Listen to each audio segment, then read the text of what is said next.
সবাইকে ওয়েলকাম একটা নতুন সিরিজে। আজকে হচ্ছে এপিসোড নাম্বার 1, কেমন আছো মোহনবাগান। কেমন আছো মোহনবাগানে আমরা দেখব মোহনবাগানের বিভিন্ন স্টাফ, সেটা মালি হতে পারে, সেটা ক্যান্টিনের মেম্বার্সরা হতে পারে, বা পুরনো মেম্বার্সরা হতে পারে। মোহনবাগান আসলে কেমন আছে আজকে আমরা জেনে নেব। তো আমার সাথে বনাদা আছে। আমার মনে হয় বনাদার নতুন করে কোনো ইন্ট্রোডাকশন দরকার নেই। তাও বনাদা, তুমি তোমার বলো যে তুমি কোন পোস্টে আছো মোহনবাগানে, সেটা যদি তুমি একটু দর্শকদের বলো।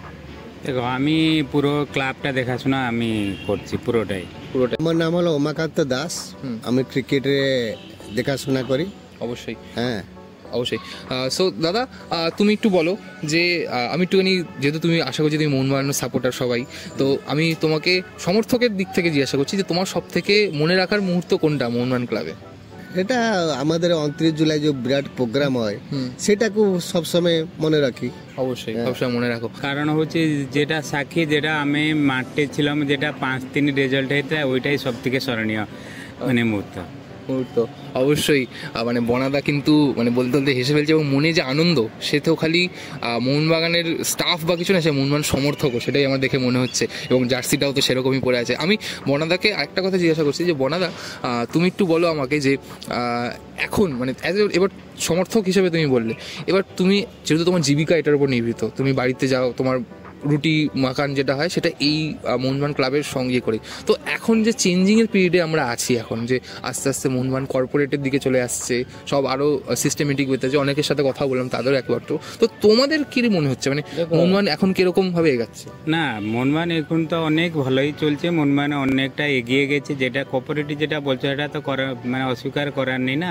কোঅপারেটিভ যখন এটা বড় মাপের টুর্নামেন্ট হয়, যেটা কোঅপারেটিভ তো করা উচিত, নাহলে হবে না, সেটা তো মানতেই হবে। কিন্তু ক্লাব খুব ভালো চলছে, খুব সুস্থভাবে ভালোই চলছে ক্লাব। আমরাই যথেষ্ট ভালো আছি। তো খুব ভালো লাগছে এখন যে অবস্থা আছে, খুব ভালো। হ্যাঁ, যেরকম ভাবে আছে আমরা এখানে, আমাদের যে স্টাফ আছেন সেই স্টাফ নিয়ে আমরা এখন খুব ভালো আছি, খারাপ কিছু নেই। অবশ্যই, মানে তোমাদের যে কাজ করার স্টাইল বলো, বা এটা তো পুরোটা একটা সাজানোর বিষয়, যে তুমি মাঠটাকে সুন্দর করে সাজালে, একটা কিছু করলে, তো এই দিকটা তোমাদের কিরকম, মানে মানে যখন লোকেরা এসে বলে যে খুব ভালো লাগছে মোহনবাগান ক্লাবকে দেখে, তোমাদের কিরকম লাগে? আমাদের খুব ভালো লাগে। মাঠটা যখন সব বিষয়ে সজায় রাখতে গেলে সব কিছু ভালো লাগে।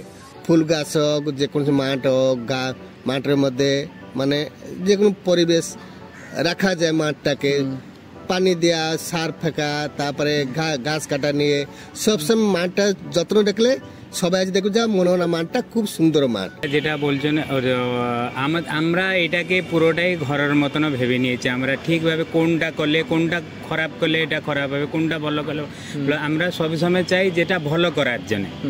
অবশ্যই, যেটা সবাই জানবে যে আমরাই ভালো করছি। অবশ্যই। অনেক সময় এরকম হয় যে তোমাদের স্টাফদের, যেটা আমাদের ক্ষেত্রে আমরা যখন কোনো জায়গায় কাজ করি বা করি, সেটা আমরা ডিটেলসে জানতে চাইছি একটু, যে যখন আমাদের কোনো আপৎকালীন সিচুয়েশান আসে, বা ধরো তোমার কোনো এমার্জেন্সি হলো, বা তোমার কম কি মানে ম্যানেজমেন্ট বলো বা ক্লাব ইনফ্রাস্ট্রাকচার বলো, সেটা কি তোমাদেরকে ঠিকভাবে সাপোর্ট দিচ্ছে বা সাপোর্ট হয়?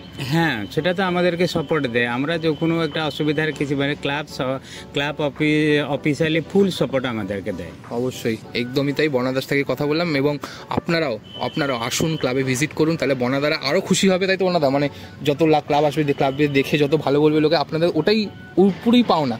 পয়সা করি তো সবাই কামায়, কিন্তু এই যে নাম ইজ্জত, যে এটা এখানকার ইজ্জত হচ্ছে, তার মানে বনাদারি বা তার স্টাফদের ইজ্জত হচ্ছে, যে এরা এত ভালো কাজ করেছে। সর্বপ্রথমে ক্লাব জনে আমি ইজ্জত পাচ্ছি। ক্লাব আছে, ক্লাবের সমর্থক আছে, তাই জন্য বনাদা আছে, আমরা আছি, এবং আমাদের ভালোবাসা আছে বলেই ক্লাব আছে।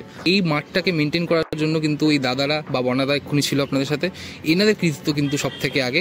ফলে অবশ্যই এনাদের কথা কিন্তু ভুলে গেলে চলবে না। ধন্যবাদ দাদা কথা বলার জন্য।